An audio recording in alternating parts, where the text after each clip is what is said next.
Sa isang tahimik at simpleng baryo sa gilid ng bundok, kung saan ang hangin ay sariwa at ang mga tao ay magkakakilala, nakilala si Lando bilang isang kakaibang sabonghero.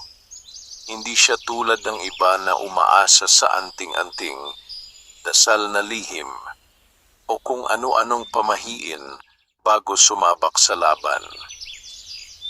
Wala siyang suot na medalyon, walang bulong na orasyon, at lalong wala siyang kinakausap na mangkukulam o albularyo. Ngunit sa kabila nito, si Lando ang laging panalo. Araw-araw, bago pa sumikat ang araw, makikita na siya sa likod ng kanyang maliit na bahay. Tahimik niyang inaalagaan ng kanyang mga manok. Hindi niya ito pinapahirapan. Hindi niya rin ito tinuturuan ng dahas. Sa halip, pinapakain niya ito ng maayos, nililinis ang kulungan, at kinakausap pa na parang tao.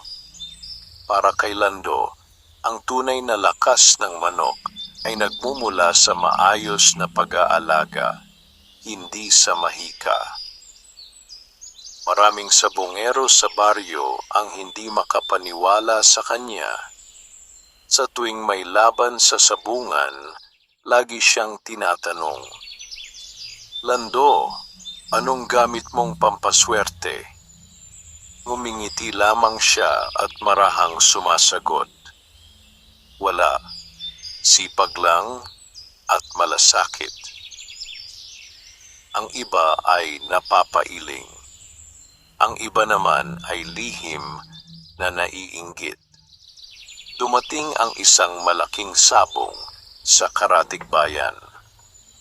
Maraming kilalang sabongero ang dumalo, kabilang na ang mga kilala sa paggamit ng iba't ibang anting-anting. May mga naglalagay ng langis sa pakpak ng manok, may nagbubulong bago ilabas ang panabong, at may ilan pang may suot na kakaibang kwintas na pinaniniwalaang nagbibigay ng swerte.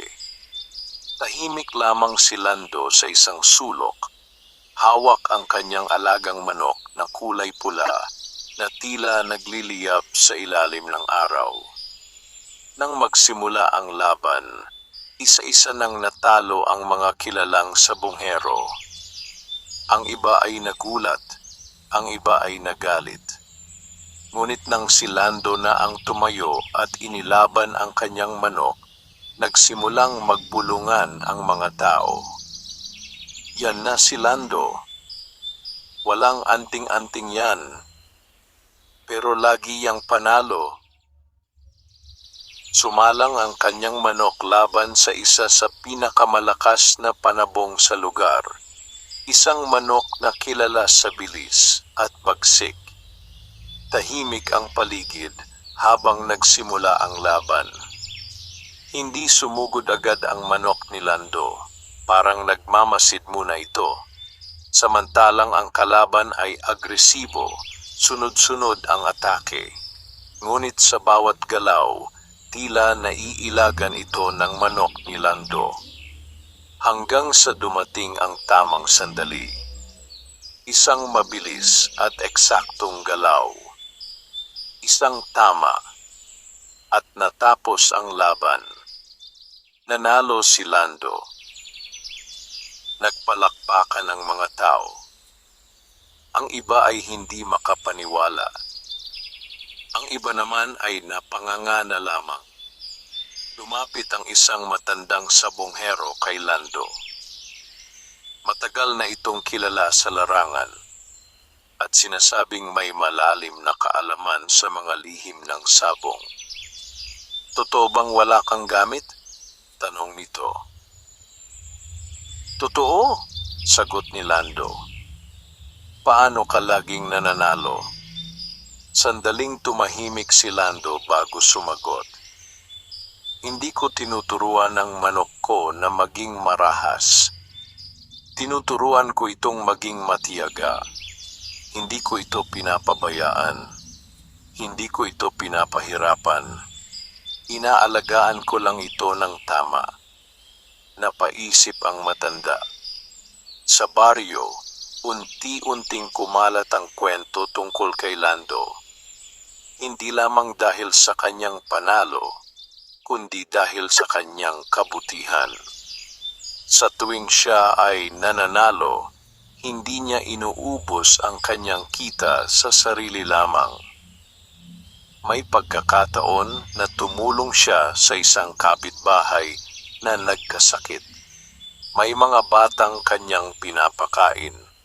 May mga matatanda siyang binibigyan ng tulong kahit walang hinihinging kapalit. Hindi niya ipinagyayabang ang kanyang kabutihan. Ginagawa niya ito ng tahimik, tulad ng kanyang pag-aalaga sa mga manok. Ngunit hindi lahat ay natutuwa sa kanyang tagumpay. Sa kabilang dulo ng baryo, may isang sabonghero na matagal nang kilala, si Dario. Siya ay mayaman, may maraming panabong, at kilala sa paggamit ng iba't ibang pampaswerte. Para sa kanya, hindi sapat ang sipag at tiyaga. Kailangan ng lakas na lampas sa karaniwan. At para kay Dario, si Lando ay isang palaisipan. Imposibleng wala siyang gamit, wika niya sa sarili. Habang patuloy ang pagdami ng panalo ni Lando, lalong nag-aalab ang inggit sa puso ni Dario. Hindi niya matanggap na may isang sabonghero na kayang manalo nang hindi gumagamit ng mga bagay na matagal na niyang pinaniniwalaan.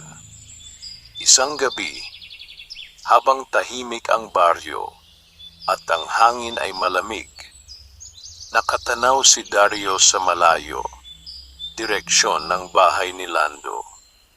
May balak siyang alamin ang lihim nito. At sa gabing iyon, nagsimula ang isang kwento na hindi lamang tungkol sa sabong, kundi tungkol sa paniniwala, kabutihan, at ang tunay na kahulugan ng lakas. Sa mga sumunod na araw, matapos ang malaking panalo ni Lando, lalo pang umalingaw-ngaw ang kanyang pangalan sa baryo at sa mga karatig lugar. Hindi na lamang siya kilala bilang sabongherong laging panalo, kundi bilang taong may kakaibang prinsipyo. Isang lalaking hindi umaasa sa anting-anting, ngunit patuloy nagtatagumpay. Sa bawat sabong na kanyang sinasalihan, dumarami ang nanonood. May mga dumarayo pa mula sa ibang baryo upang makita kung paano lumaban ang kanyang mga alaga. Ngunit sa kabila ng kanyang kasikatan, nanatili siyang tahimik at mapagkumbaba. Hindi nagbago ang kanyang gawain. Maaga pa rin siyang gumigising. Maingat pa rin niyang pinapakain ang kanyang mga manok.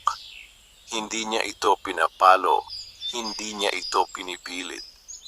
Para kay Lando, ang tiwala sa pagitan ng tao at hayop ang tunay na pundasyon ng lakas. Ngunit habang lumalakas ang paghanga ng iba, may isang pusong unti-unting kinakain ng inggit. Si Dario. Hindi niya matanggap ang patuloy na pag-angat ni Lando. Sa tuwing may laban, palagi niyang sinusubukang talunin ito. Ngunit sa bawat pagkakataon, siya ay nabibigo. Kahit pa ang kanyang mga manok ay sinanay ng husto at nilagyan ng kung ano-anong ritual, tila laging may kulang. Isang hapon, matapos ang isa na namang pagkatalo, galit na umuwi si Dario sa kanyang malawak na bakuran. Tinanggal niya ang suot na kwintas at ibinato ito sa mesa. Hindi maaari, bulong niya, may tinatago siya. lumapit ang kanyang katiwala, isang matandang lalaki na matagal nang naglilingkod sa kanyang pamilya. "Gusto mo bang alamin ang lihim niya?" tanong nito. Hindi agad sumagot si Dario. Ngunit sa kanyang mga mata, mababasa ang matinding pagnanais na malaman ang katotohanan. "Oo," sagot niya sa huli. "Kahit anong paraan." Kinagabihan, tahimik na lumabas si Dario sa kanyang bahay. Madilim ang paligid at tanging liwanag ng buwan ang nagbibigay gabay sa kanyang daan. Dahan-dahan siyang naglakad patungo sa bahay ni Lando. Hindi siya nagmamadali. Maingat ang bawat hakbang. Pagdating niya sa bakuran, agad niyang napansin ang mga kulungan ng manok. Malinis. Maayos. Walang kakaibang bagay, walang mga simbolo, walang mga nakasabit na anting-anting. Nagtago siya sa likod ng isang puno at naghintay. Ilang sandali pa, lumabas si Lando. May dala itong maliit na lampara at isang lalagyan ng pagkain. Isa-isa niyang nilapitan ng kanyang mga alaga. Tahimik siyang nagsalita, tila may kinakausap. "Magpahinga kayo. Bukas, panibagong araw na naman." Pinakain niya ang mga ito ng dahan-dahan. Hinaplos ang mga balahibo. Sinigurong maayos ang bawat kulungan. Walang ritual. Walang orasyon. Pinagmasdan ito ni Dario ng matagal. Yun na yon? Bulong niya sa sarili. Hindi siya makapaniwala. Walang lihim. Walang kakaiba. Kung mayroon mang kakaiba, iyon ay ang paraan ng pag-aalaga ni Lando. Isang bagay na hindi niya kailanman pinahalagahan. Sa kanyang isipan, hindi sapat iyon. Hindi ito ang sagot, mariin niyang sabi. Ngunit habang siya ay patuloy na nagmamasid, may isang pangyayari na kanyang nasaksihan.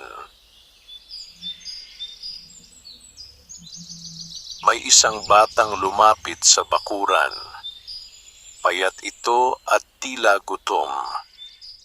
Nahihiya itong tumawag, ngunit napansin agad ni Lando.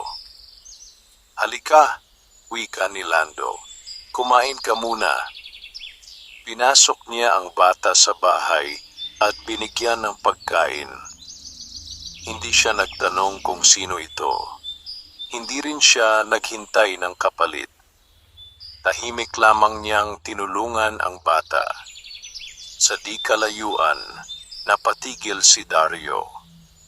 Hindi niya inaasahan ang ganitong eksena. Para sa kanya, ang sabong ay laban ng lakas at talino. Hindi niya kailanman inisip na may kinalaman dito ang kabutihan. Ngunit may kakaibang pakiramdam na unti-unting sumiksik sa kanyang dibdib. Isang damdaming hindi niya maipaliwanag. Hindi iyon galit. Hindi rin iyon inggit. Kundi isang uri ng pagdududa. Umuwi si Dario ng gabing iyon na may mabigat na isip. Sa unang pagkakataon, nagtanong siya sa sarili, paano kung hindi anting-anting ang dahilan ng panalo niya? Ngunit agad din niyang itinaboy ang kaisipang iyon. Para kay Dario, ang mundo ng sabong ay hindi ganoon kasimple. At kung may lihim man si Lando, determinado siyang hanapin iyon. Kahit pa kailangan niyang lampasan ang hangganan ng tama. Sa baryo, patuloy ang tahimik na pamumuhay ni Lando. Hindi niya alam na may matang nakamasid sa kanya. Hindi niya alam na may pusong unti-unting nababago at may isa ring pusong papalapit sa kadiliman.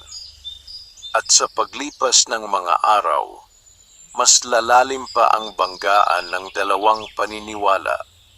Ang paniniwala sa kabutihan at ang paniniwala sa kapangyarihang hindi nakikita. Lumipas ang ilang araw na tila walang pagbabago sa baryo, ngunit sa ilalim ng katahimikan ay may mga bagay na unti-unting gumagalaw. Ang pangalan ni Lando ay patuloy na lumalakas, at sa bawat laban na kanyang pinapanalunan, mas lalong tumitindi ang paghanga ng marami at ang pagdududa ng iilan. Sa kabilang banda, si Dario ay hindi na mapakali.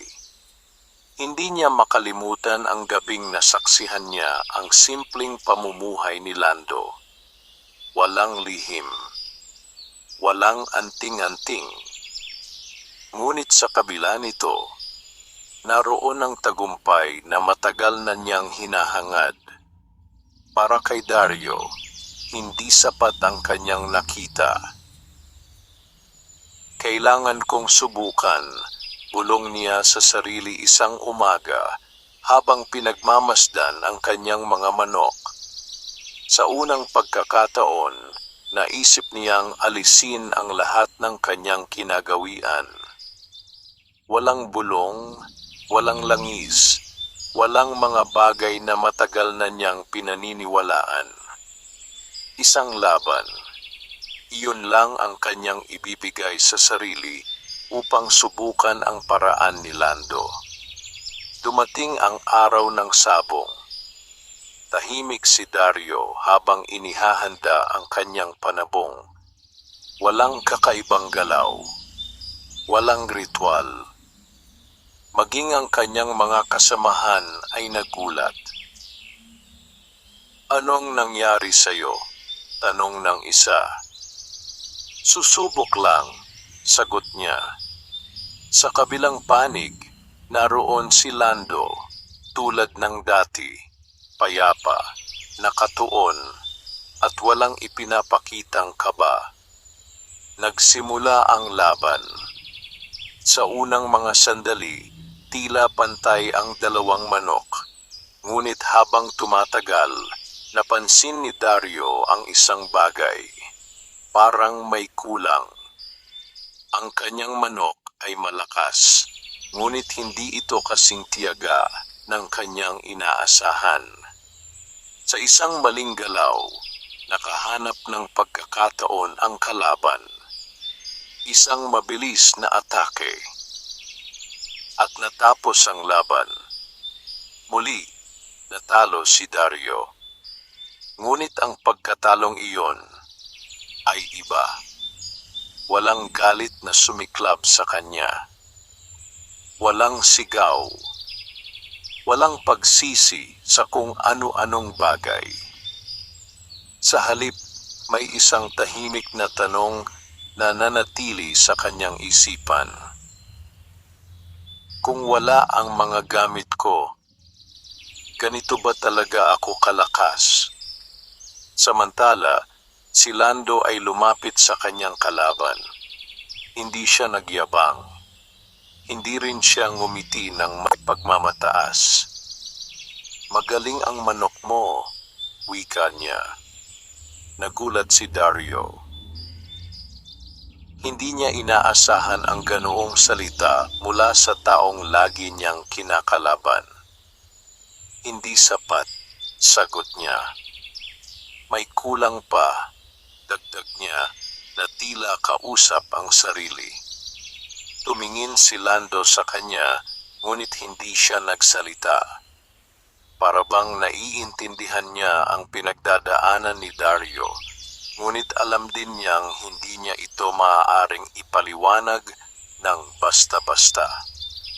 Sa mga sumunod na araw, nagsimulang magbago ang kilos ni Dario. Hindi na siya gaanong maingay. Hindi na siya palaging galit.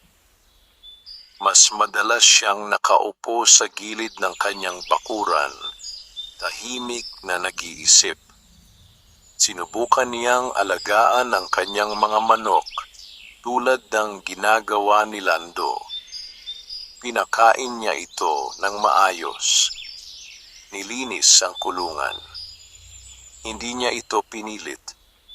Hindi niya ito pinahirapan. Ngunit sa bawat pagsubok, nararamdaman niya ang isang bagay na hindi niya mahanap. Bakit parang kulang pa rin? Tanong niya sa sarili. Isang hapon, habang pinagmamasdan niya ang kanyang mga alaga, napansin niya ang isang matandang babae na nahihirapang magbuhat ng tubig sa kalsada. Napadaan ito sa kanyang bakuran, ngunit hindi siya pinansin. Dati, hindi niya rin ito papansinin. Ngunit sa pagkakataong iyon, may kung anong nagtulak sa kanya. Tumayo siya at lumapit. "Hayaan mo, ako na," sabi niya habang kinukuha ang timba. Nagulat ang matanda, ngunit ngumiti ito. "Salamat, iho. Simpleng bagay lamang iyon." Ngunit sa loob ni Dario, may kakaibang pakiramdam na kanyang naramdaman. Isang uri ng gaan na hindi niya kailanman naranasan sa bawat panalo niya noon. Hindi niya ito pinansin agad. Ngunit sa gabing iyon, habang siya ay nakahiga, hindi niya maiwasang isipin ang nangyari. Kinabukasan, muli siyang tumulong.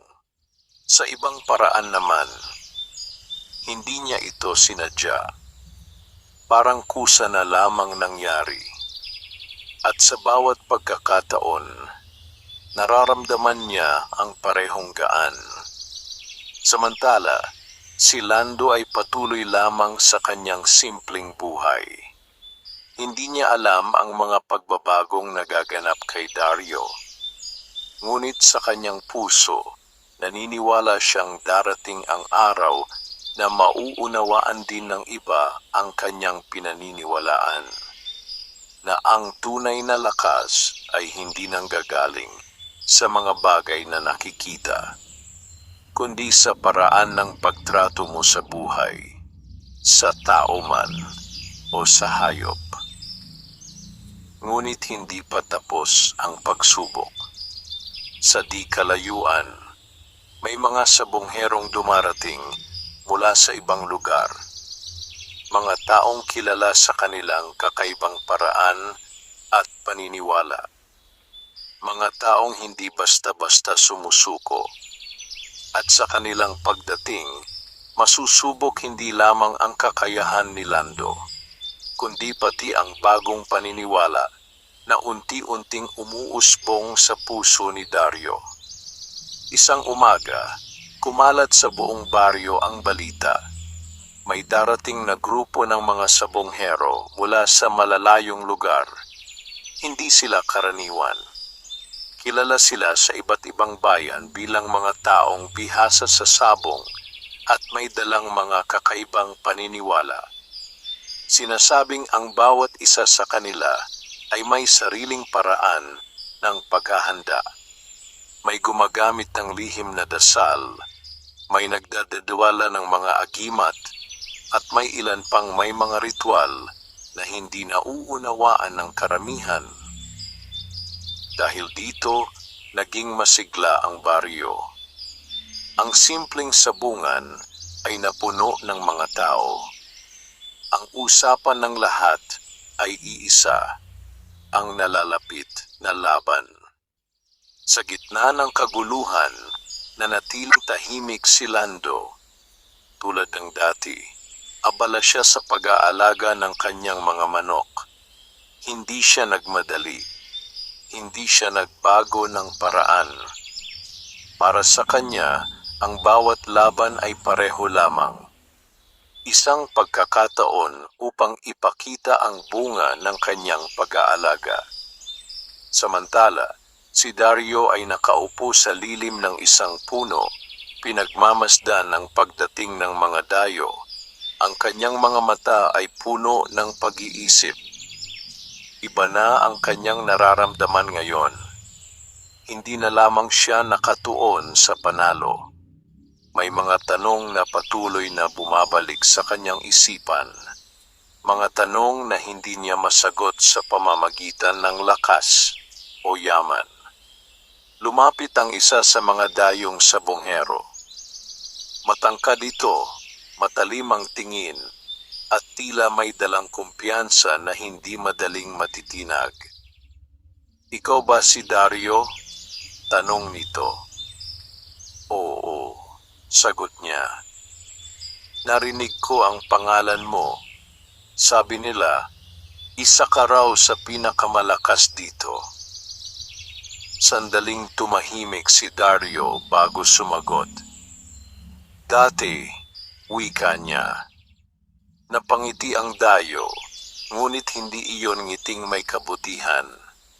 May halong hamon ang kanyang mga mata.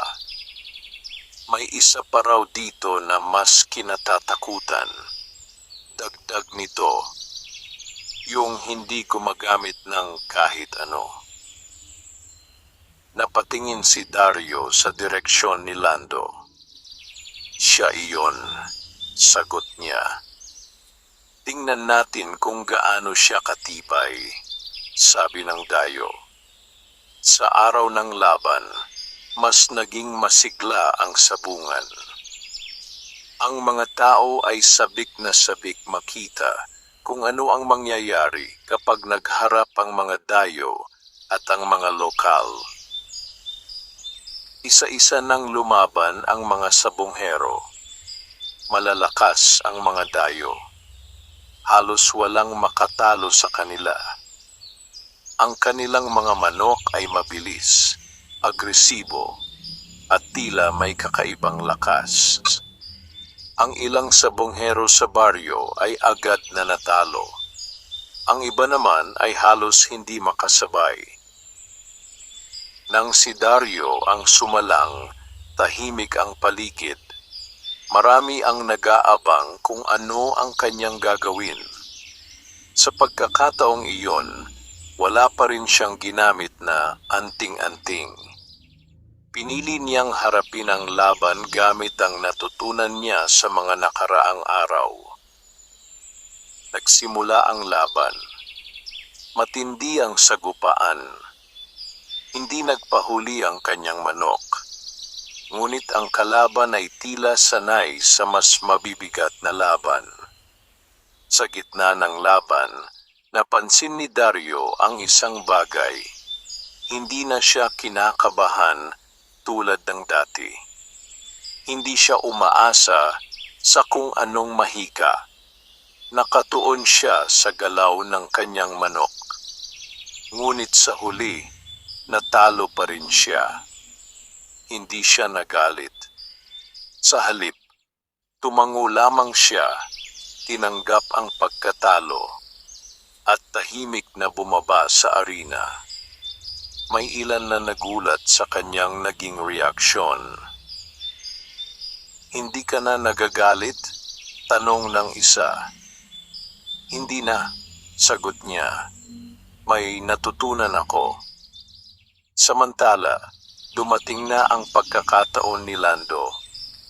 Ang kanyang kalaban ay ang parehong dayong sabonghero na lumapit kay Dario.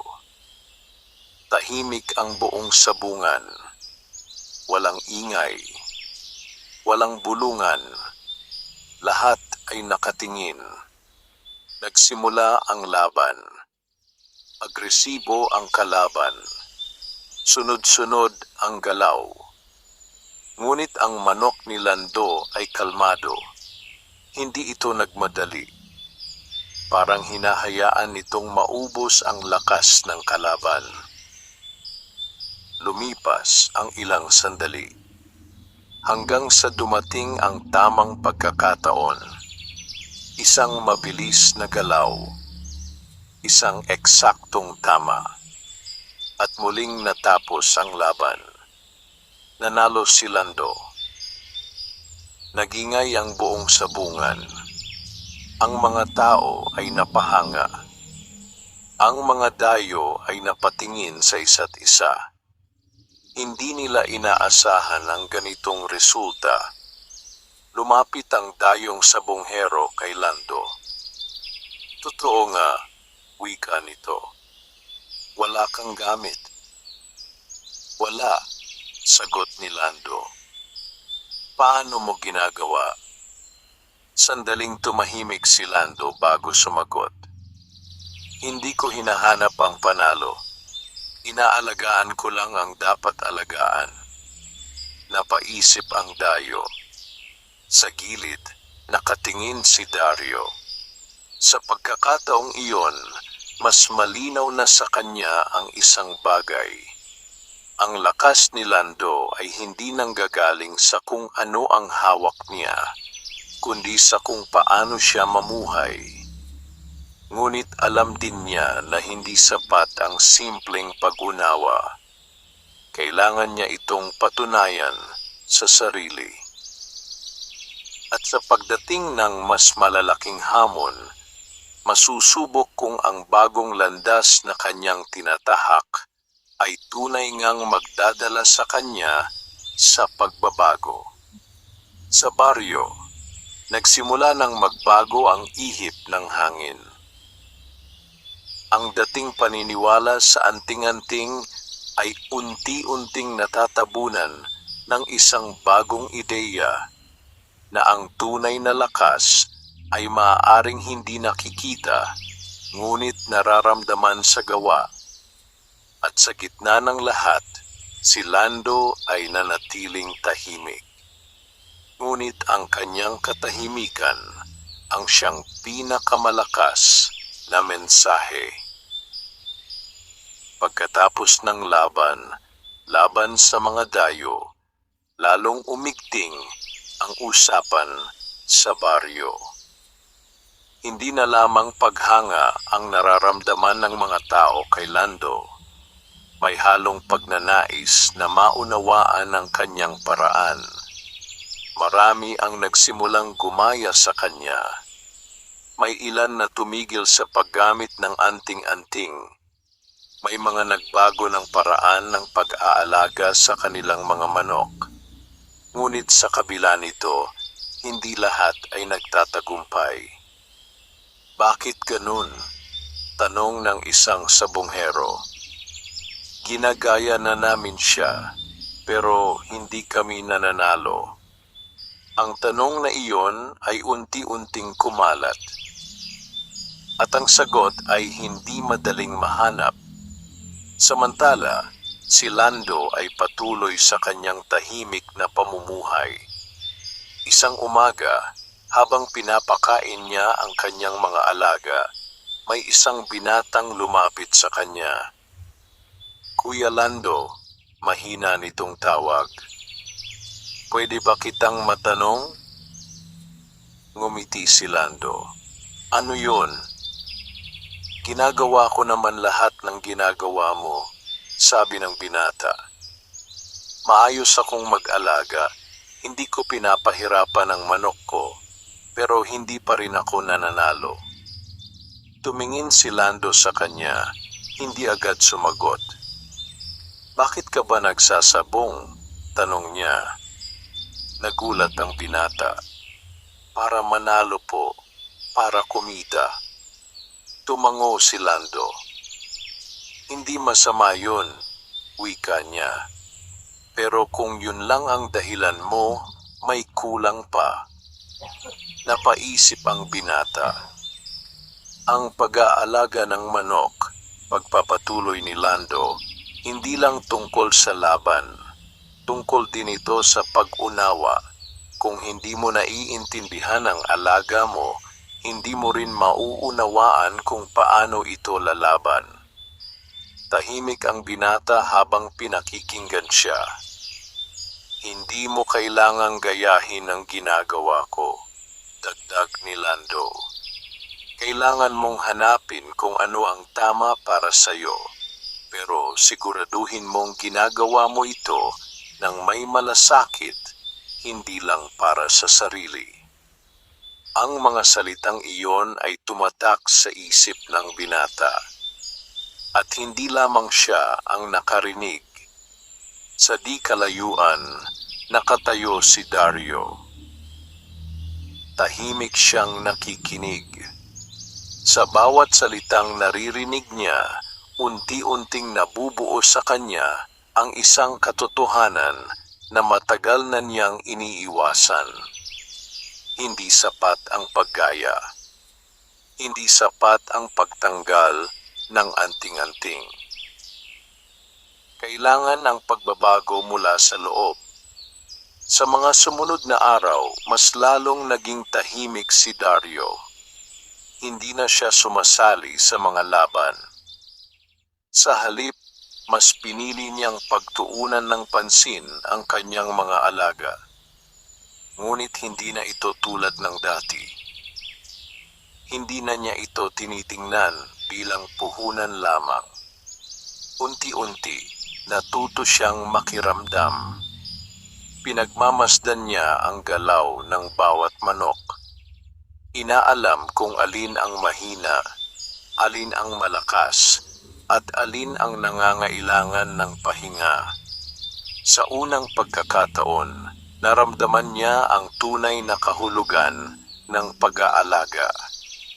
Isang hapon, habang siya ay abala sa paglilinis ng kulungan, may lumapit na bata sa kanyang bakuran. "Kuya, pwede po bang makahingi ng pagkain?" Mahina nitong tanong. Dati, hindi niya ito papansinin. Ngunit ngayon, iba na. Tumango siya at pinapasok ang bata. Pinakain niya ito, tulad ng nakita niyang ginawa ni Lando noon. Habang pinagmamasdan niya ang batang kumakain, may kakaibang pakiramdam na muling bumalik sa kanyang puso. Isang uri ng kasiyahan na hindi niya kailanman naranasan sa sabungan. At doon niya unti-unting naunawaan. Ang lakas na hinahanap niya ay hindi lamang para sa laban. Ito ay bahagi ng kanyang pagkatao. Samantala, si Lando ay patuloy na tumutulong sa iba. Hindi niya alam ang mga pagbabagong nangyayari kay Dario, ngunit ramdam niya na may nagbabago sa baryo. Mas nagiging maayos ang samahan ng mga tao. Mas nagiging magaan ang paligid. Ngunit sa kabila nito, may isang balita ang dumating na muling magpapayanig sa lahat. May isang malaking sabong na gaganapin, ang pinakamalaki sa mga nakaraang taon. Sinasabing ang mga kalahok ay hindi lamang mula sa karatig bayan, kundi mula sa iba't ibang probinsya. At ang premyo ay higit na malaki kaysa sa karaniwan. Para sa marami, ito ay pagkakataon upang patunayan ang kanilang kakayahan. Para kay Dario, ito ay magiging pagsubok. At para kay Lando, isa na naman itong laban na haharapin ng may katahimikan. Ngunit sa pagkakataong ito, hindi lamang ang panalo ang nakataya, kundi ang paniniwala ng bawat isa. Ang balita tungkol sa nalalapit na malaking sabong ay mabilis na kumalat sa buong lalawigan. Hindi lamang mga karaniwang sabonghero ang naghandang sumali, kundi pati ang mga kilalang pangalan na bihirang lumabas sa kanilang mga lugar. Ang sabungan sa baryo ay inayos at pinalawak upang paghandaan ang dami ng dadalo. Araw-araw, mas dumadami ang mga dumarating. May mga karwaheng puno ng panabong. May mga taong may dalang kakaibang kagamitan. At may ilan pang tahimik lamang ngunit halatang sanay sa laban. Sa gitna ng lahat ng ito, si Lando ay nanatiling payapa. Hindi siya nagbago ng schedule. Maaga pa rin siyang gumigising. Maingat na pinapakain ang kanyang mga alaga at sinisigurong nasa maayos na kalagayan ang bawat isa. Para sa kanya, kahit gaano kalaki ang laban, pareho pa rin ang prinsipyo. Samantala, si Dario ay abala rin sa paghahanda, ngunit iba na ang kanyang paraan. Wala nang mga agimat na nakasabit sa kanyang leeg. Wala nang mga ritual bago matulog. Sa halip, ginugugol niya ang oras sa pagmamasid at pag-aaral sa kanyang mga manok. Pinili niya ang isa sa kanyang mga alaga. Hindi ang pinakamalakas, kundi ang may pinakamainam na kilos at tibay. Ako at ikaw, wika niya habang hinahaplos ang manok. Susubukan natin ito ng tama. Habang papalapit ang araw ng laban, mas lalong tumitindi ang tensyon sa baryo. Ang mga tao ay nag-uusap-usap, nagtataya, at nagbabalak kung sino ang kanilang susuportahan. May mga naniniwala na sa wakas ay matatalo na si Lando. May ilan naman na nananatiling kampante sa kanyang kakayahan. At may iilan, tulad ni Dario, na hindi na lamang nakatuon sa kung sino ang mananalo, kundi sa kung ano ang kanilang matututunan. Dumating ang araw ng malaking sabong. Punong-puno ang sabungan. Halos wala nang mapaglagyan ang mga tao. Ang ingay ng usapan ay naghahalo sa tensyon ng mga naghihintay. Isa-isa nang tinawag ang mga laban. Malalakas ang mga kalahok. May mga laban na mabilis na tatapos. May ilan namang tumatagal dahil sa tibay ng mga panabong. Nang si Dario ang matawag, tahimik siyang tumayo. Hindi na siya kinakabahan tulad ng dati. Wala na ring galit sa kanyang puso. Ang tanging nasa isip niya ay ang gawin ang tama. Nagsimula ang laban. Sa unang pagkakataon, napansin ng mga tao ang pagbabago sa kanyang estilo. Hindi siya nagmamadali. Hindi siya umaasa sa swerte. Nakatuon siya sa bawat galaw ng kanyang manok. Matindi ang laban. Ngunit sa huli, sa isang maingat at eksaktong pagkakataon, nagwagi ang kanyang panabong. Nanalo si Dario. Nagulat ang marami. Nanalo siya ng walang gamit. Parang si Lando. Ngunit si Dario ay hindi ngumiti ng may yabang. Sa halip, tumingin siya sa kanyang manok at marahang tumango. Salamat, bulong niya.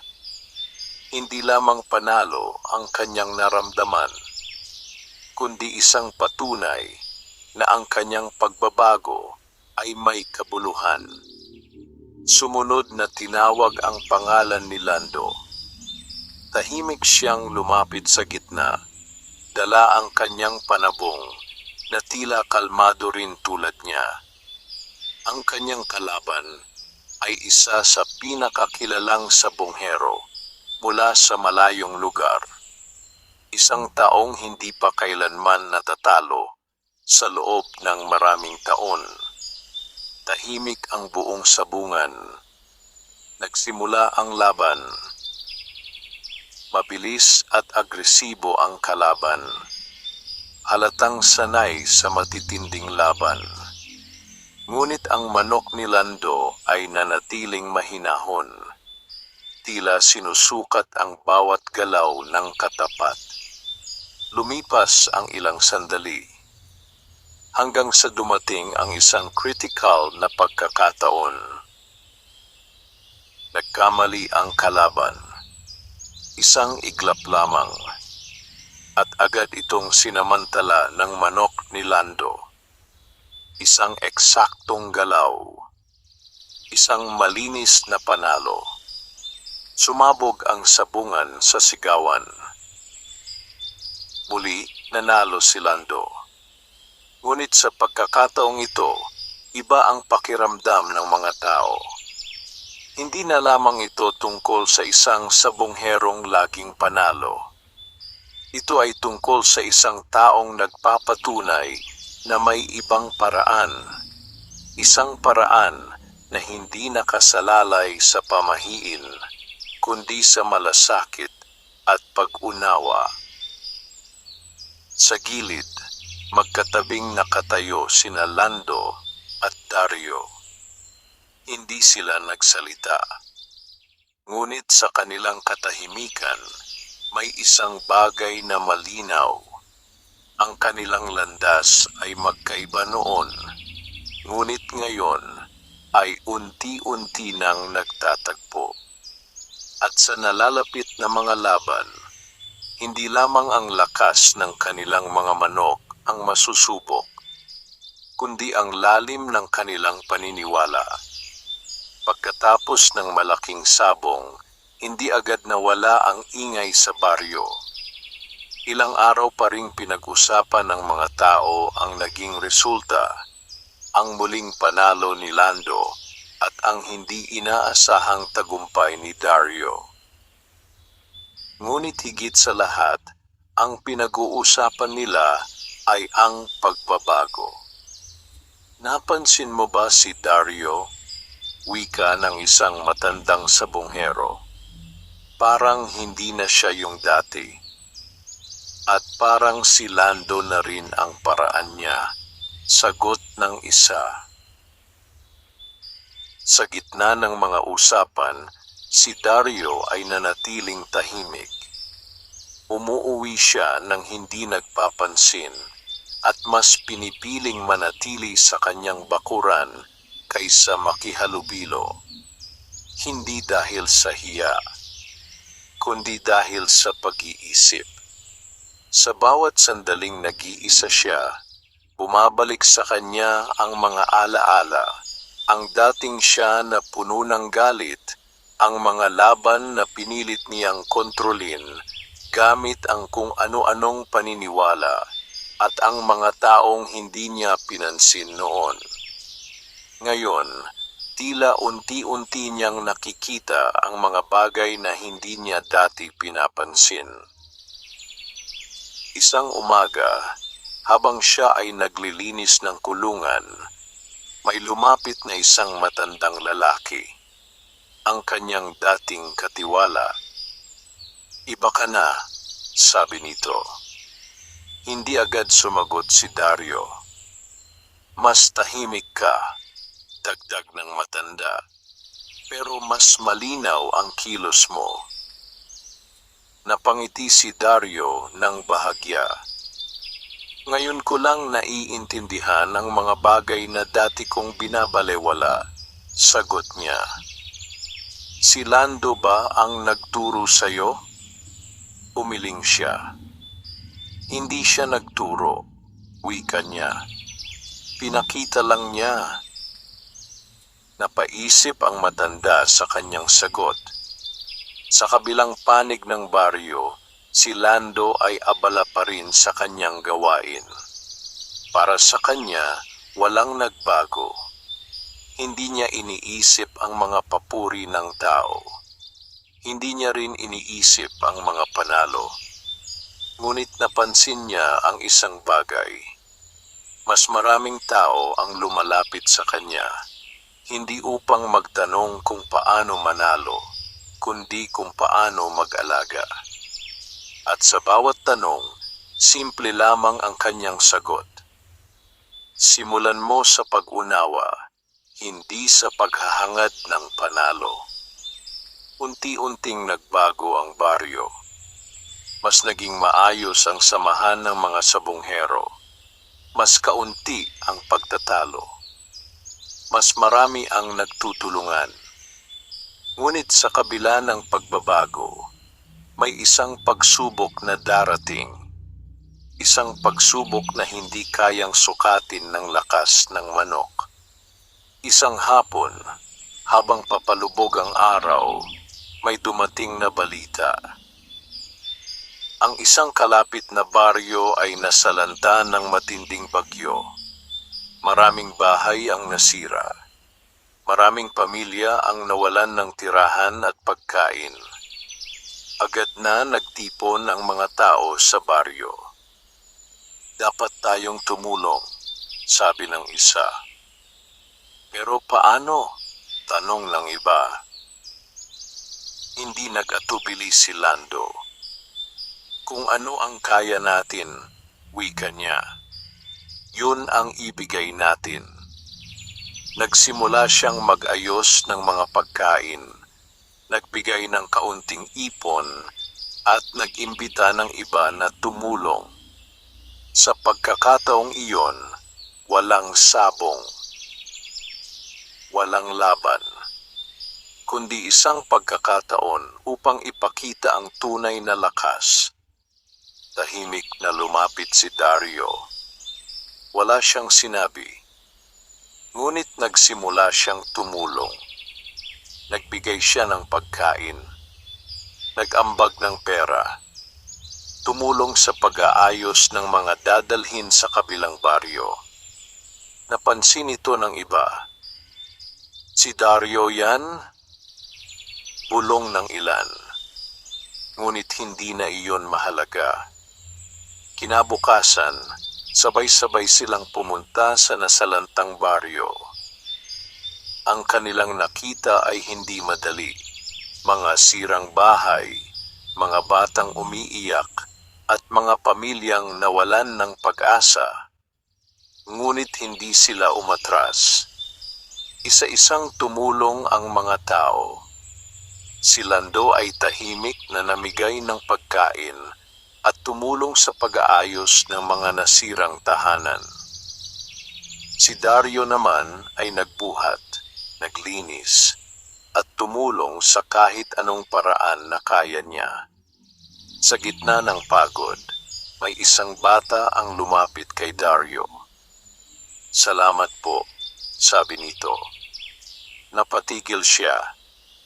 Hindi niya inaasahan ang simpleng salitang iyon.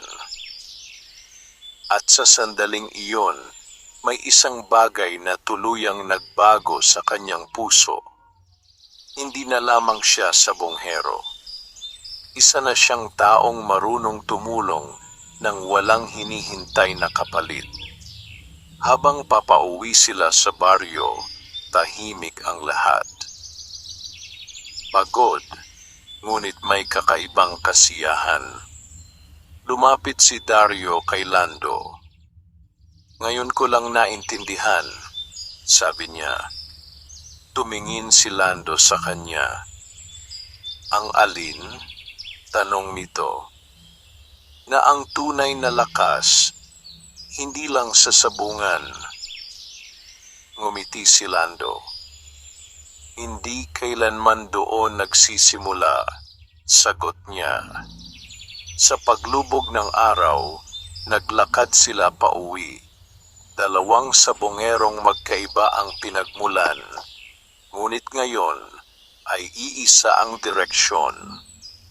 At sa mga susunod na araw, mas lalalim pa ang kanilang paglalakbay. Hindi lamang bilang mga sabonghero, kundi bilang mga taong may bagong layunin.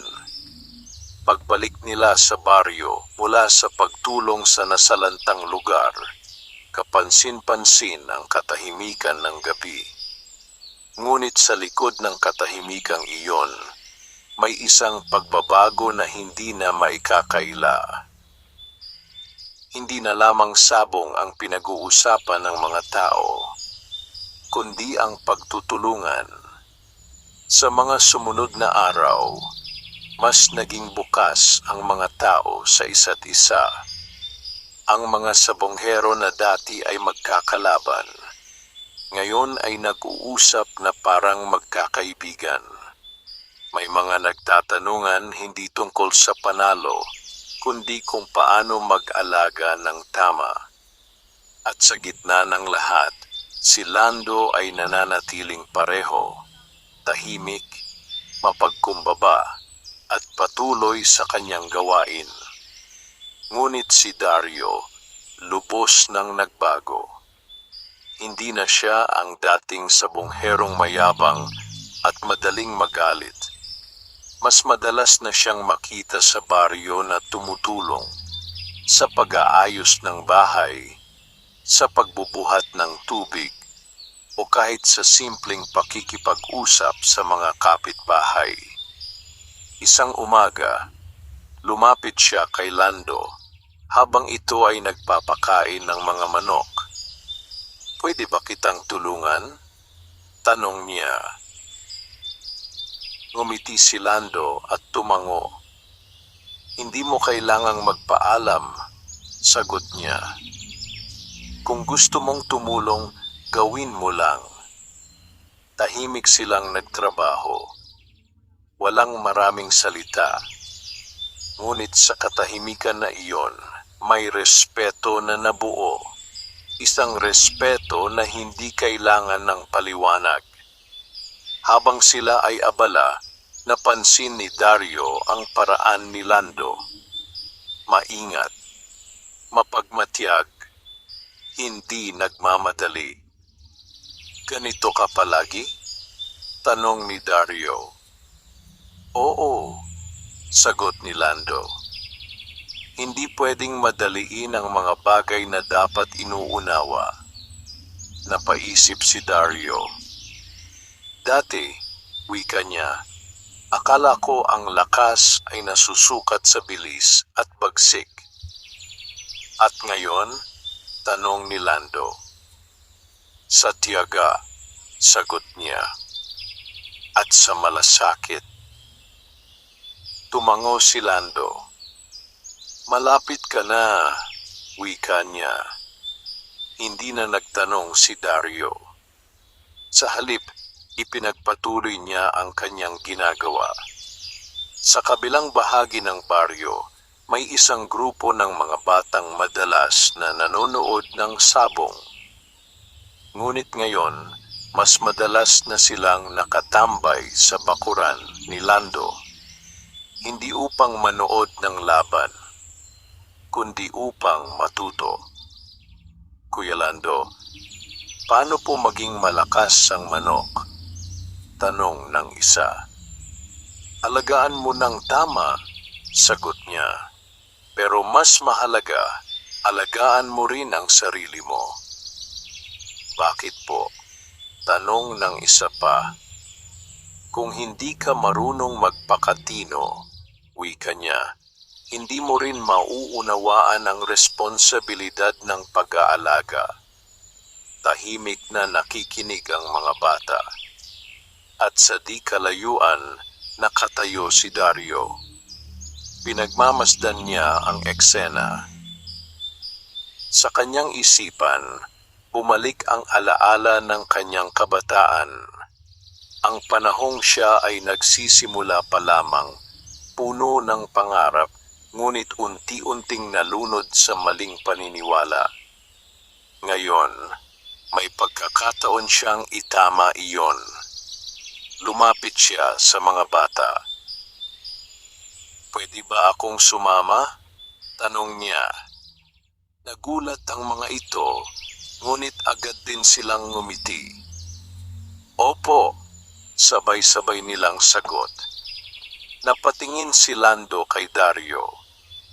Hindi siya nagsalita, ngunit sa kanyang mga mata, mababasa ang isang tahimik na pagkilala. Sa mga sumunod na araw, mas lalong naging aktibo si Dario sa pagtuturo at pagtulong. Hindi lamang sa sabong, kundi sa tamang pag-uugali.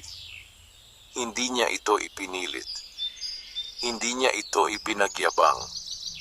Ginawa niya ito dahil alam niyang iyon ang tama. Ngunit habang patuloy ang pagbabago sa baryo, may isang balita na dumating. Isang balitang muling susubok sa kanilang katahimikan. May isang kilalang sabonghero mula sa malayong lugar ang paparating. Hindi ito ordinaryo. Sinasabing wala pa itong natatalo sa loob ng maraming taon. At higit sa lahat, kilala ito sa paggamit ng kakaibang paraan, mga paraang hindi maintindihan ng karamihan. Ang kanyang pangalan ay unti-unting kumalat. At kasabay nito, bumalik ang kaba sa baryo. Hindi dahil sa takot, kundi dahil sa tanong.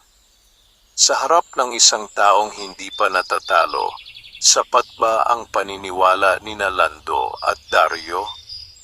O darating ang araw na masusubok ang kanilang natutunan? Sa tahimik na bakuran, patuloy lamang sa kanyang gawain si Lando. Ngunit sa kanyang puso, alam niyang ang susunod na laban ay hindi lamang tungkol sa panalo, kundi tungkol sa paninindigan. Hindi nagtagal, dumating sa baryo ang sabongerong matagal nang pinag-uusapan. Tahimik ang kanyang pagdating, ngunit ramdam agad ang bigat ng kanyang presensya. Hindi siya tulad ng ibang sabonghero na maingay at mapanghamon. Sa halip, siya ay kalmado, ngunit may dalang kumpiyansa na tila hindi matitinag. Ang kanyang pangalan ay si Mateo. Sa mga lugar na kanyang napuntahan, iisa lamang ang sinasabi ng mga tao. Hindi pa siya kailanman natatalo. Kasama niya ang iilang tauhan at ang kanyang mga panabong na maingat na nakalagay sa mga kahon. Walang naglalakas loob na lumapit agad. Para bang may distansyang hindi nakikita, ngunit ramdam ng lahat. Sa baryo, muling nabuhay ang tensyon. Siya na ba yon? Sabi nila, kakaiba raw ang paraan niya. Wala pa raw nakakatalo sa kanya. Ang mga bulong-bulungan ay hindi maiiwasan. Ngunit si Lando ay nanatiling tahimik. Tulad ng dati, abala siya sa kanyang mga alaga. Hindi siya nagmadali.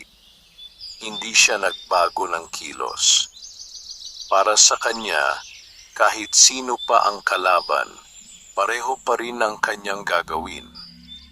Samantala, si Dario ay hindi mapakali. Hindi dahil sa takot, kundi dahil sa pagnanais na subukin ang sarili. Lumapit siya kay Lando isang hapon. Lalaban ka ba sa kanya? Tanong niya. Kung kailangan, sagot ni Lando. Malakas siya, dagdag ni Dario. Lahat ng kalaban malakas, sagot ni Lando. Ang tanong, handa ka ba? Napaisip si Dario. Hindi ko alam, amin niya. Hindi mo kailangang malaman agad, wika ni Lando. Kailangan mo lang maging tapat sa ginagawa mo. Dumating ang araw ng laban. Mas marami ang tao kaysa sa mga nakaraang sabong. Halos wala nang mapaglagyan sa sabungan. Ang lahat ay sabik na makita ang laban ng baryo, laban sa hindi pa natatalong dayo. Isa-isa nang nagsimula ang mga laban. At tulad ng inaasahan, nanalo si Mateo sa bawat laban. Mabilis, malinis, walang pag-aalinlangan. Ang kanyang mga panabong ay tila sanay na sanay sa matitinding laban. Ang bawat galaw ay eksakto. walang sayang. Unti-unting nanahimik ang sabungan, hindi dahil sa kawalan ng interes, kundi dahil sa paghanga at pag-aalinlangan. May makakatalo pa kaya sa kanya?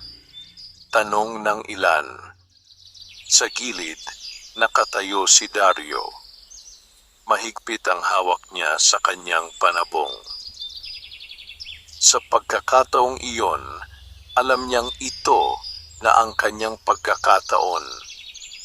Hindi upang patunayan ang sarili sa iba, kundi upang patunayan sa sarili na nagbago na siya. Lumapit siya sa gitna. Tinawag ang kanyang pangalan. Umarap siya kay Mateo. Tahimik ang kanilang pagtititigan. Walang salita. Nagsimula ang laban. Agad na umatake ang panabong ni Mateo. Mabilis. Malakas. Parang walang takot. Ngunit ang manok ni Dario ay hindi nagpadala. Hindi ito nagmadali. Pinili nitong umiwas, maghintay, at humanap ng pagkakataon. Matagal ang laban. Mas matagal kaysa sa mga nauna. Napansin ito ng mga tao. Tumagal siya. Hindi agad natalo. Ngunit sa isang sandaling pagkakamali, nakahanap ng butas ang kalaban. Isang mabilis na galaw. At natapos ang laban. Natalo si Dario. Ngunit sa pagkakataong iyon, hindi siya bumagsak. Tumayo siya ng tuwid. Tinanggap ang pagkatalo at marahang ngumiti. Lumapit si Mateo sa kanya. Magaling ka, sabi nito. Hindi sapat, sagot ni Dario. Hindi pa, dagdag niya. Sa gilid, nakatingin si Lando. Alam niyang hindi na sayang ang laban ni Dario. Dahil sa bawat pagkatalo, may natutunan itong hindi kayang ibigay ng panalo. At ngayon, dumating na ang sandali. Tinawag ang pangalan ni Lando. Tahimik siyang lumapit sa gitna. Umarap siya kay Mateo. Ang dalawang sabonghero na magkaiba ang landas, ngayon ay magkaharap. Tahimik ang buong sabungan. Walang gumagalaw. Walang nagsasalita. Nagsimula ang laban. Ang unang galaw ay mula kay Mateo. Ngunit ang manok ni Lando ay hindi agad sumagot. Nagmasid. Nagantay. Parang binabasa ang bawat kilos ng kalaban. Lumipas ang ilang sandali, hanggang sa dumating ang isang sandali na tila pareho silang handa. Isang sabay na galaw, isang banggaan ng lakas at tiyaga. At sa gitna ng laban, hindi pa malinaw kung sino ang mananaig. Ang hindi pa natatalong sabonghero, at ang sabongherong walang anting-anting. Sa pagkakataong ito, hindi lamang panalo ang nakataya, kundi ang paniniwala ng lahat.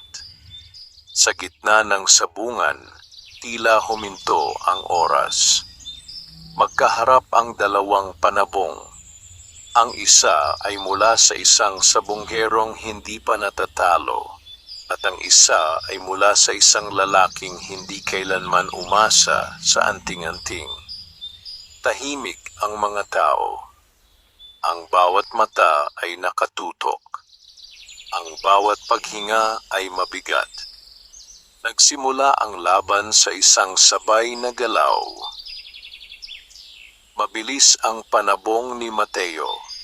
Eksakto, sanay, at walang pag-aalinlangan.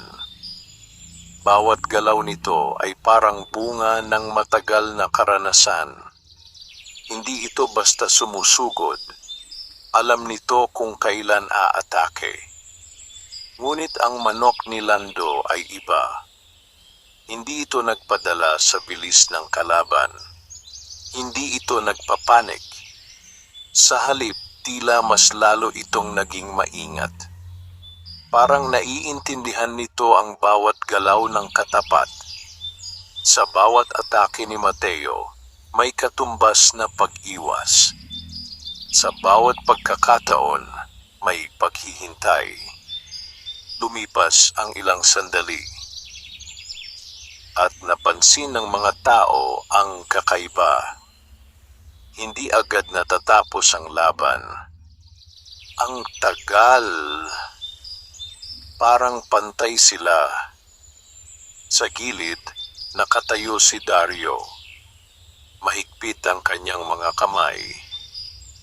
Ngunit hindi siya kinakabahan. Sa halip, siya ay nakamasid, tulad ng itinuro sa kanya ng mga karanasan. Hintayin mo, bulong niya sa sarili. Sa gitna, patuloy ang laban. May mga pagkakataong tila lamang si Mateo. May mga sandali namang tila nakakahabol si Lando. Ngunit walang malinaw na nangingibabaw. Hanggang sa dumating ang isang kritikal na sandali. Nagkamali ang panabong ni Mateo. Hindi ito malaking pagkakamali. Ngunit sapat upang makita ng isang mapagmatyag. At iyon ang ginawa ng manok ni Lando. Hindi ito nagmadali. Hindi ito nagpadalos-dalos. Hinintay nito ang tamang anggulo, ang tamang tiyempo. At sa isang iglap, isang mabilis, eksakto, at malinis na galaw. Napatigil ang sabungan. Isang segundo ng katahimikan. At pagkatapos, sumabog ang sigawan. Nanalo si Lando. Ang sabongherong walang anting-anting ang tumalo sa hindi pa natatalo. Ang mga tao ay hindi makapaniwala. May ilan na napanganga. May ilan na napasigaw sa tuwa. Ngunit sa gitna ng ingay, nanatiling tahimik si Lando. Tiningnan niya ang kanyang panabong. Inaplos ito. At marahang tumango. Hindi siya nagdiwang ng mayabang. Hindi siya sumigaw. Para sa kanya, isa lamang itong laban, isang bunga ng kanyang pag-aalaga. Samantala, si Mateo ay nakatayo pa rin. Hindi siya galit. Hindi rin siya nagulat. Sa halip, tila may naunawaan siya. Lumapit siya kay Lando. Tama sila, sabi niya. Iba ang paraan mo. Tahimik na tumango si Lando. Hindi ko hinahanap ang panalo, sagot niya. Ginagawa ko lang ang tama.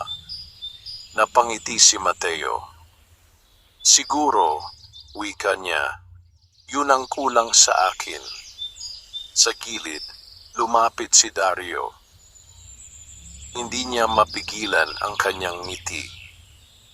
Panalo ka na naman, sabi niya. Umiling si Lando.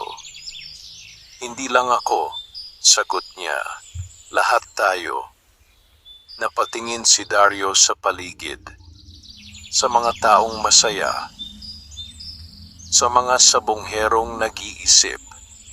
Sa baryong unti-unting nagbago. At doon niya naunawaan ang ibig sabihin ng sinabi ni Lando. Ang panalo ay hindi lamang para sa sarili, kundi para sa lahat ng natututo.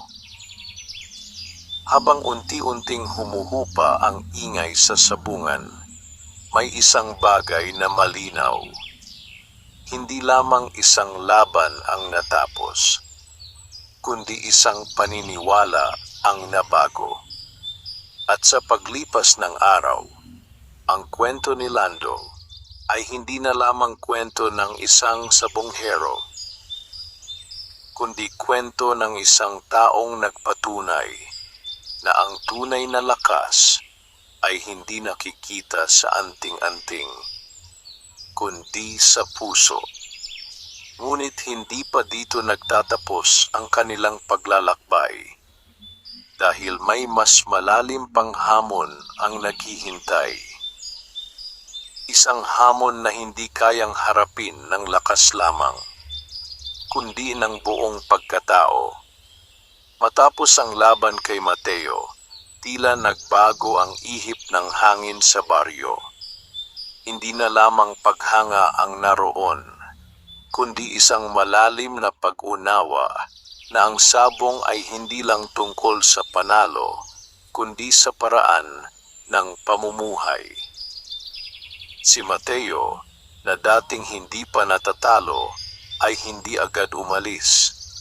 Sa halip, pinili niyang manatili ng ilang araw sa baryo, hindi upang maghanap ng rematch, kundi upang matuto. Isang umaga, tahimik siyang lumapit kay Lando. "Pwede ba kitang obserbahan?" tanong niya. "Kung gusto mo," sagot ni Lando. At tulad ng iba, nakita ni Mateo ang simpleng gawain: pagpapakain, paglilinis, pagmamasid. Walang lihim, walang kakaiba. Ngunit sa bawat kilos, may lalim na hindi agad nauunawaan. Samantala, si Dario ay patuloy sa kanyang pagbabago. Mas naging aktibo siya sa baryo. Hindi na siya kilala bilang mayabang, kundi bilang taong handang tumulong. Ngunit sa gitna ng katahimikan, may isang pangyayaring biglang dumating. Isang umaga, napansin ni Lando na may kakaiba sa kanyang mga alaga. Tahimik ang mga ito, hindi tulad ng dati. May ilan na tila nanghihina. Mabilis niyang sinuri ang kulungan. Walang sirang bahagi. Walang bakas ng hayop. Ngunit may isang bagay na hindi niya maipaliwanag. May mga manok na unti-unting nagkakasakit. Hindi ito karaniwang pagod o simpleng karamdaman. Parang may dahilan na hindi nakikita. Lumapit si Dario nang marinig ang balita. "Anong nangyari?" tanong niya. "Hindi ko pa alam," sagot ni Lando. "Pero hindi ito normal." Sa mga sumunod na oras, mas dumami ang apektadong manok. Ang ilan ay hindi na makatayo. Ang iba ay tuluyang nanghina. Hindi lamang si Lando ang naapektuhan. May ilan pang sabonghero sa baryo ang nakaranas ng parehong pangyayari. Unti-unting kumalat ang takot. May sakit ba? May nanakit kaya? May gumawa kaya nito? Ang mga tanong ay sunod-sunod, ngunit walang malinaw na sagot. May ilang sabongero ang bumalik sa dating paniniwala. Baka kailangan ng proteksyon. Baka may gumamit ng masamang paraan. Ngunit si Lando ay nanatiling kalmado. Hindi siya agad naghusga. Hindi siya naghanap ng sisisihin. Sa halip, Sinubukan niyang unawain ang nangyayari. Inisa-isa niyang sinuri ang pagkain, ang tubig, ang kulungan, at ang paligid. Samantala, si Dario ay hindi umalis sa kanyang tabi. "Anong kailangan mong gawin?" tanong niya. "Hanapin ang dahilan," sagot ni Lando. "At kung hindi natin mahanap?" tanong ni Dario. Sandaling tumahimik si Lando. "Gagawin pa rin natin ang tama," sagot niya. Sa gitna ng kaguluhan, may isang balita ang kumalat. May isang tao raw na nakitang gumagala sa gabi, malapit sa mga kulungan. Hindi ito taga-baryo, at hindi ito kilala. Agad na nagduda ang ilan.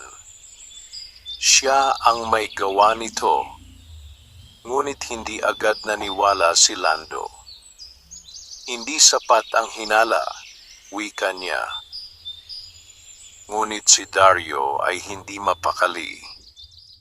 "Kung may gumagawa nito, kailangan natin siyang hanapin," sabi niya. Kinagabihan, nagbantay sila. Tahimik ang paligid. Ang hangin ay malamig. At ang bawat tunog ay malinaw. Habang sila ay nakatago, may isang anino ang dahan-dahang lumapit sa kulungan. Hindi ito nagmamadali. Parang alam nito ang ginagawa. Mahigpit ang hawak ni Dario sa kanyang sarili. Ngunit pinigilan siya ni Lando. "Hintayin mo," pulong niya. Dahan-dahang lumapit ang anino. At sa sandaling iyon, nahuli nila ito. Isang lalaking hindi nila kilala. May dala itong maliit na sisidlan. "Anong ginagawa mo?" mariing tanong ni Dario. Nagulat ang lalaki. Hindi ito agad nakasagot. Ngunit sa kanyang mga mata, mababasa ang takot. At sa sandaling iyon, naharap sila sa isang katotohanan.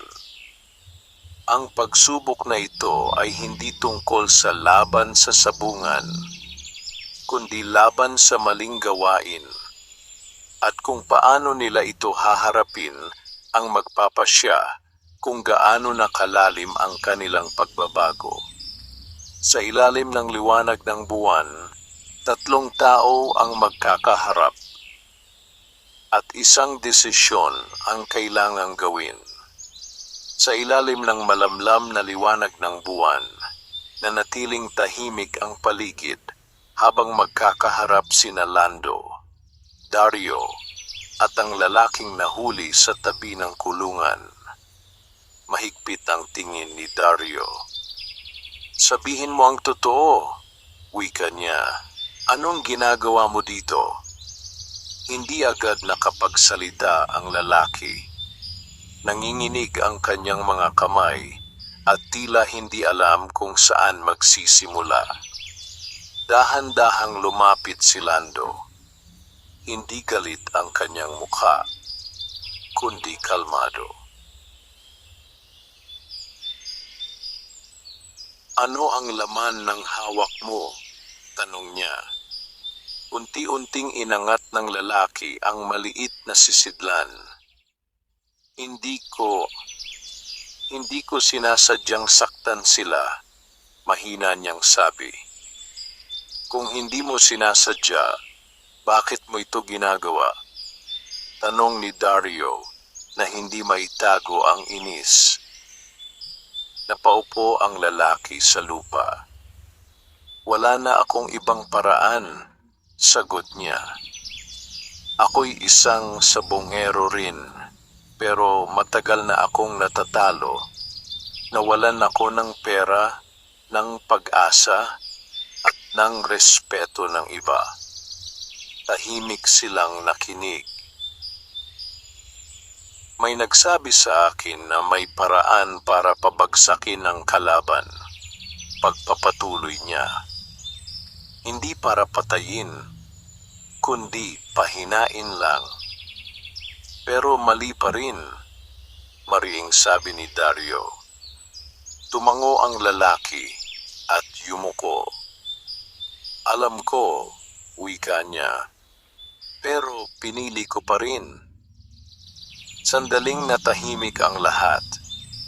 Ito ang sandaling magpapasya kung ano ang tunay na laman ng kanilang pagbabago. Lumapit si Dario, tila handang magalit. Ngunit bago pa siya makapagsalita, nagsalita si Lando.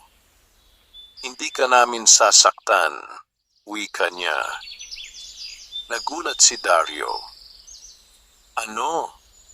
Tanong niya. Tumingin si Lando sa lalaki. Pero kailangan mong itigil ito, dagdag niya, at harapin ang ginawa mo.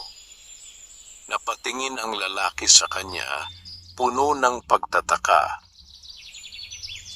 Hindi niyo ako ipapahuli? Tanong nito.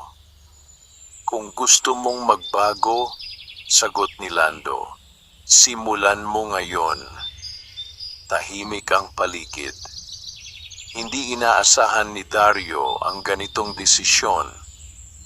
Ganun na lang? Tanong niya kay Lando. Hindi madali ang magbago, sagot ni Lando. Pero kung hindi natin bibigyan ng pagkakataon ang isang tao, paano siya magsisimula? Napaisip si Dario. Bumalik sa kanya ang kanyang nakaraan. Ang mga pagkakataong siya rin ay nagkamali.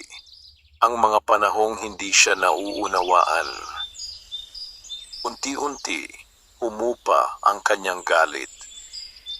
Kung uulitin mo pa ito, sabi niya sa lalaki, hindi na kami magdadalawang isip. Tumango ang lalaki. Hinding-hindi na. Sagot niya. Sa gabing iyon, hindi lamang isang masamang gawain ang napigilan, kundi isang taong binigyan ng pagkakataong magbago. Sa mga sumunod na araw, unti-unting gumaling ang mga manok. Nalaman nila na ang inilalagay ng lalaki ay nakakapagpahina, ngunit hindi nakamamatay. Ngunit sapat upang sirain ang laban. Dahil sa maagap na aksyon, naagapan ang mas malaking pinsala. Sa baryo, kumalat ang balita. Ngunit hindi galit ang nangingibabaw, kundi ang aral. Unti-unting naunawaan ng lahat na ang tunay na laban ay hindi lamang sa sabungan, kundi sa pagpili ng tama. Si Mateo ay umalis sa baryo na may bagong pananaw. Hindi lang ako natalo, wika niya kay Lando bago siya umalis. May natutunan ako. Si Dario naman ay tuluyang nagbago. Hindi na siya kilala bilang sabongerong mayabang, kundi bilang taong marunong umunawa. At si Lando, nanatili siyang pareho, tahimik, mapagkumbaba. Ngunit sa kanyang katahimikan, dala niya ang pinakamalakas na mensahe. Sa paglipas ng panahon, ang kanyang kwento ay naging alamat sa baryo.